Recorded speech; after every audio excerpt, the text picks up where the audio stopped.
All right, here we are on the Enjoy Vaping stage at the World Series of Poker Circuit here at Planet Hollywood. We have two amazing guests here. We have Frankie Grande. All sorts of fun things about Frankie. Big Brother, been on Broadway, all sorts of great things. Vanessa Russo had so much fun a couple days ago, we dragged her back in here. All right, so we both were on Big Brother. Well, not we. You guys are both on Big Brother. Frankie, 5th place. Vanessa, 3rd place. I guess I'll kind of, however you guys want to take this, talk to me about the difference in your seasons, maybe about how the play was. Was yours a little more aggressive, yours a little more passive, vice versa? How would you guys compare the seasons?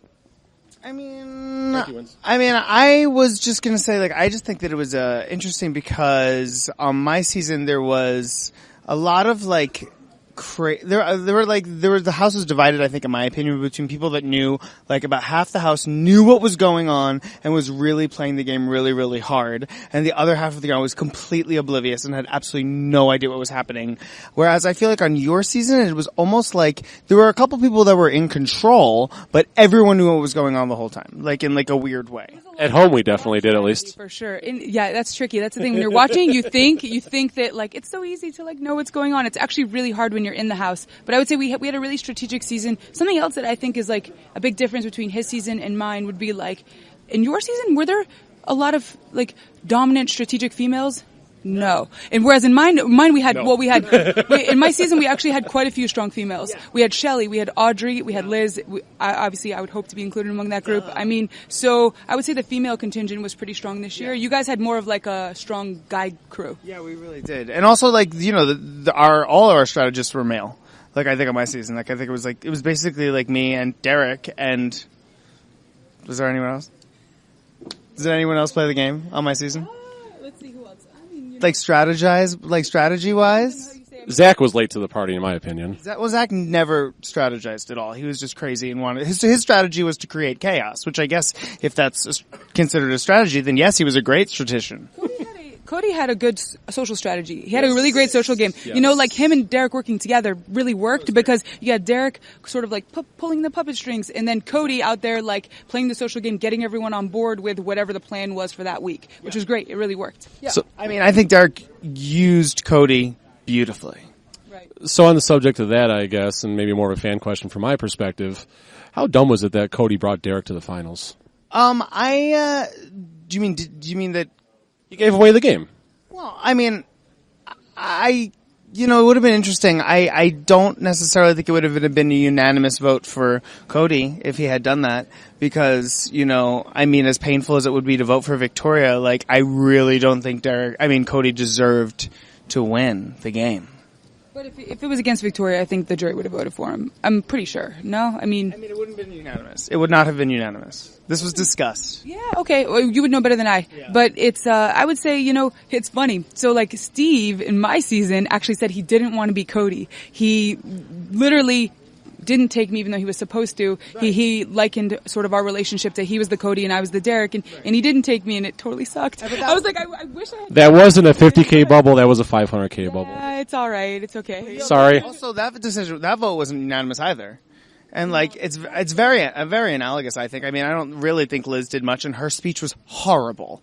The fact that she literally gave that finale speech and still got keys put in meant that there were people that just felt like Steve did not deserve to win. I think, and the thing is, knowing Liz, though, and I do know her really well, she was shocked. When Steve took her, remember, we actually sat her down 2 days before. Now, I warned her before, and I said, look, we're going to do this fake sit you down thing, but I don't mean everything I'm about to say. I was like, everything that I tell you with Steve is bullshit. I'm actually going to take you. But so Steve and I sat her down and both told her we were going to take each other because we've been working together the whole game, and so basically telling her, I'm sorry, you're not going to go to finals. Now, she thought I had to win, therefore, for her to come, because I'd kind of warned her about this conversation. She thought if Steve won, she was a goner, and I was going to finals. So she was completely shocked, as was I, obviously, when Steve made the good game move and evicted me. And so I think that she wasn't prepared to give a speech in that situation. Well, sure, but I also feel like, I love Liz. I love Liz, but I feel like, like she said in her own speech, she didn't really get there on her own merits.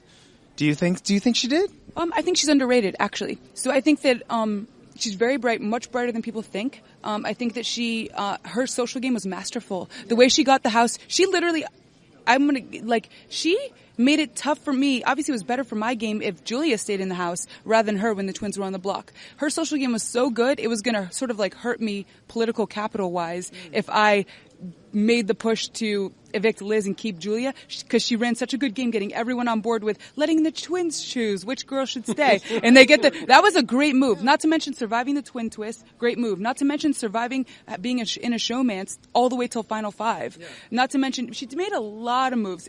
Bonding with me, making it so that I would never go against her, was a great move. See, the thing that's very interesting, especially getting to talk to you and having played the game, is the edit really didn't show that. Oh, okay. And it's really funny because I know what it's like to get an edit that, well, I mean, not I thought my edit was fantastic, but I meant other people, I know now watching the game, I was like for instance, Donnie got this golden edit that did not show 60% of what I saw Donnie do in that house. I was like, whoa, that's crazy. So I think Liz ended up on the bad. Donnie benefited from his edit, whereas I feel like Liz maybe did not benefit from her edit. I saw none of that, sitting at home. There was times in the house where we were sitting in the HOH room and she would say things, and I'm telling you, I would literally be like, she would think of things strategically that floored me, things that before I even thought of it. Sometimes, and I gave her full credit, on the feeds, I would be literally what did you say? That was genius. And she's way more strategic than you actually know. That's exactly what it is. That we didn't know that. We didn't miss that. Right. Well, and remember, I voted for her. And so and everyone was so confused by my vote. And the thing is I actually knew Steve's game and Liz's game a lot better than most people do. And do you want to know why that I thought that Steve would get the votes? Because he didn't do what Cody did. Do you know what I'm saying? It's and that's what I said. I was sitting behind Steve's mom, and I was Team Vanessa the whole time, and I was so obnoxious about it. I'm at the finale, sitting behind Steve's mom, being like, "Go Vanessa! Team Vanessa! Yes, Vanessa!" And literally, it was so funny because Steve's mom turns around when he won the final HOH, and I was like, congratulations. She was like, I know that you're Team Vanessa. And I was like, you know what? I am Team Vanessa, but you know what? He beat her, so therefore, I think so he's the better player in that game. In that situation, he won, so now I'm Team Steve. I wasn't mad, that he won in that situation. I was mad because you lost, but you know what I'm saying? But literally, I was sitting behind Steve's mom. It was so funny. And I was like, Vanessa! It's all right. Well, thank you for rooting. Sorry I couldn't pull it out, but it's there a lot of luck in that final comp, and it comes down to, really the very last question. We were tied going into the last question. Yep, I know. I almost threw up. I almost threw up. 500,000. It's all good though. Whatever. She's completely forgotten about it. No, I actually didn't take it bitterly or badly. I'm very grateful for the life that I had, for the life that I had going in, the life that I have coming out. I have no complaints here. If I'm to complain, I don't deserve the success that I've had in life. You got to keep a positive perspective and realize that, look, it still was a life-changing experience. I still learned a lot about myself. I evolved as a human being.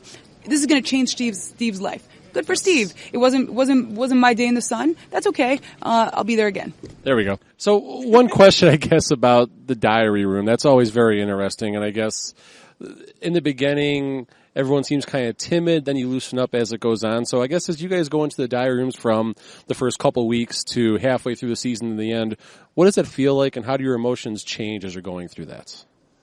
I was never timid. Ever. This question's for the wrong two people, but no, I was never timid at all. And actually, my diary room sessions, I felt like I had the most fun. I was really having a blast when I was in the diary room. Vanessa, on the other hand, probably has a here's the thing. Okay, so here's my diary room spiel. The thing about the diary room, which makes it so otherworldly for me, coming from the poker world, is that I'm not used to, on a public stage, letting people see the behind the scenes, why I did what I did, me emotionally processing things, all the stuff that normally takes place in just my brain. At the poker table, you watch us play, we get a result, we win or we don't, but you don't then hear why we did everything we did along the way. That is a uniquely Big Brother-esque thing. And so I wasn't necessarily... So I went at it in a very analytical way, maybe not as entertaining as I could have been, how I'm going to, if I wish I had taken a cue from how Frankie did it. I could have done that. It was sort of like fish out of water. So I went at it very analytical, and also which was weird for me, being really vulnerable. I allowed everyone to see kind of the emotional processing that was going on. I was already taking the biggest risk of my life or my career by being honest about my sexuality on such a public forum. So I was like, you know what? F it. I'm just going to totally let them see all of it. And there are a lot of layers in there. And you guys saw all of them. And all of it. All of them, yeah. And you're right. You touched on that. Like, I'm a YouTuber, right? So I spend a lot of time in front of a camera, staring into a camera, being smart and witty and entertaining, but at the same time also being emotional. So that's actually a skill set that, like, you have to learn to develop. Like, it's very simple to like, be able to cry in front of a camera and stare directly into it, but also be able to edit what you're saying as you're crying. Right. You know, that's totally. hard. And also, you know, the hard part is that, like, I struggle with sometimes, like, saying things that I think are going to, like, hurt people's feelings. Like, that's hard for me. It's really hard. Like, I find myself, like, editing a lot and, like, yeah, like, just, maybe I need to just, like, let go of what people, caring so much what people think. And, because I think in reality, people, the fans, the viewers, want to know all of what you're thinking. And sometimes that includes some negative things about people, which I really held back. Right. And you know, they want you to be snarky, and I tried to always be snarky in a playful way, where, like, it was, like, funny or clever or entertaining, when I'm, you know, like, just being like, oh my god, like, rolling my eyes at Victoria, you know, like, I would do it in a very, you know, kind of campy way, so that, you know, it was entertaining, but at the same time you knew that I was like, oh my god, Victoria, please win something sometime at some point ever in your life. Do you talk to Victoria at all anymore, or you guys ever? No. I don't. Poor Victoria. Maybe she can win a phone call. Oof, so bad. Brutal. Devastating. All right. Oh boy. Rock of Ages. I was just lucky enough to see that show a few weeks ago. One of my favorite shows in the world. And you had a little part in that out on Broadway. Let's talk about that. I did. I got to close Rock of Ages as Franz, which was like a dream come true for me because I'd auditioned for the show 3 times and gotten to final callbacks 3 times and not gotten it 3 times, which, you know, if you're a Broadway performer, that's kind of par for the course. Like, you're auditioning, you're down to the very end for the show in every way, shape, and form. And, you know, like, when I auditioned for Mamma Mia at a chorus call and got it, that doesn't happen. Like, I was in a room with 500 guys and there was 1 slot and I booked it for Broadway. That does not happen. So, like, rejection on Broadway is very common. So then when I got out of the Big Brother house and then they were like, your role is waiting for you, your dream job, I was like, oh my god! And then even more amazing was the fact that I got to close it. So I was the final Franz. Like, I'm the last person to ever play Franz on Broadway. So, such an honor. And I got to be up on that stage with all the original cast members of Rock of Ages who I have loved and worshipped my whole life because I love that show. So that was really cool. And I had half of my season came to my opening night on Broadway, which was really cool. Zach, Cody, Derek. Victoria? No. Not Victoria. She didn't win a ticket. She can win a free ticket? Nope. Could she float her way to a free ticket? She could take a picture of it because she's a photographer. Talk to me about Livin' La Vida Grande. Living La Vida Grande is coming to LA at the Rockwell stages on January 8th, 9th, and 10th, which I'm super excited to bring that back. I did a really successful sold-out run in New York City at 54 Below, and I'm just excited to bring it to the West Coast. I'm excited to get the people out here to see my one-man show because it's really fun and it's a really, like, open, very personal experience and very intimate relationship with the audience. And you know what, Victoria? You just won a free ticket to Living La Vida Grande. So if you want it, I have given you won a free ticket to the show, and I promise you right up front and center, and I'll bring you on stage during the show. So that's for you, Victoria. I love you. Text me, except you don't have my number. Oh boy, where do we go from here? What if we had Big Brother All-Stars here? What do we think? Big Brother All-Stars? I mean, I think that I was almost positive it was going to be this year. So, like, I mean. It was. Yeah. All-Star, singular.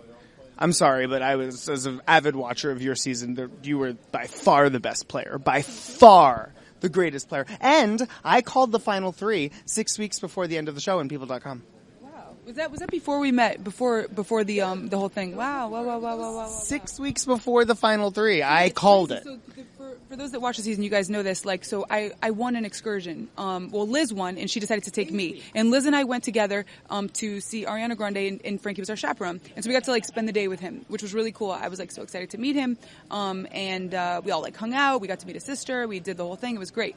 But I had no idea. Remember, we couldn't talk game, and you couldn't talk about anything. So like, how hard was that? I read him. I kept trying to like read people and be like, so like what's going on in my like, 'cause I had no idea what my edit was. If people knew like how strategic I was playing or not, and so kept like trying to like look at people and like see how they're looking at you, and it's so funny. I had no idea you were even like rooting for me. Nothing. You did a good job. I did a great job because I am a stickler for rules, and I was really like everyone in production told me that I was the best behaved Big Brother person they've ever seen, because literally I was like terrified of breaking the rules. And like when someone like Zach would go like absolutely insane, start screaming at the cameras and being like, I am not coming to the diary room. You've got to come out of that camera and make me. And I literally would start like shaking, and like I would like, oh my God, no, he's breaking the rules. What do we do? Oh my God, click somebody. How do I help?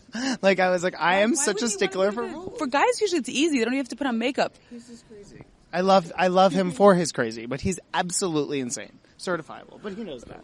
So if you could go back on Big Brother and take 3 people with you, whether it's people in the cast or just whatever, pick 3 people to go with Big Brother. Celine Dion, Madonna, and I think Tony Danza, because he was a really good boxer. Any 3 people? Oh boy, this is tough. Probably. You know what? Daniel. I think it would be so much fun to play with Daniel. Daniel Negreanu, if you don't know, he's a really well-known, really successful male poker player. Let's see, who else? Oprah. Yes. But Oprah. And, I'm a big Oprah fan. What's she going to do with the Big Brother house? I'm going to become her best friend. And then, she's going to make me slightly less nuts. And so, but right, maybe it'll be even worse. But, let's see who else. Someone, this is hard. Mel. It's too hard to do Big Brother without her. I miss her the entire time. So yeah, that's an easy one. Mel. Yeah. You waited too long. She's going to see this and get mad at you. You should have said her first. I can't win for losing over here. It's like no matter what I do, I lose. It's good. I distracted you with my comments about Celine and Madonna, who I met Celine yesterday. Oh my God, it was the best day of my life. I love her. So how much do you like Vegas? I mean, you partying, you shopping, you gambling. What do you like to do out here? All of the above. I party, shop, gamble, and I saw them seeing shows, which I'm like, I love it so much. I've always loved Vegas though, because like I feel like it is like the Disneyland for adults, and I've seen every single Cirque show, and I love it. Like I don't come here to get like faced and not remember. I come here to actually enjoy myself and remember, because I'm theater, so I enjoy the Broadway of it all. And of course I'm a compulsive gambler. All of the Grandes are. We are crazy gamblers. So this is a great place for me. I've been raised at casinos like since I was a wee lad. Right after this we're hitting we're going to go play some cash games. Frankie wants to play some poker, so we're going to play poker. I'm going to impress you with my poker skills. All right, so I think that's a perfect place to kind of wrap things up. We're going to go play some poker. Again, want to thank Frankie, want to thank Vanessa for hanging out with us. This has been so much fun. Check out other videos. Please check us out on Twitter, PH_poker. Planet Hollywood. Facebook is PH Poker. They're having too much fun. They're getting me flustered here. So thanks again, guys. We're going to go play some poker. Let's have some fun. Yeah. Ciao. Yes, Queen. Yeah.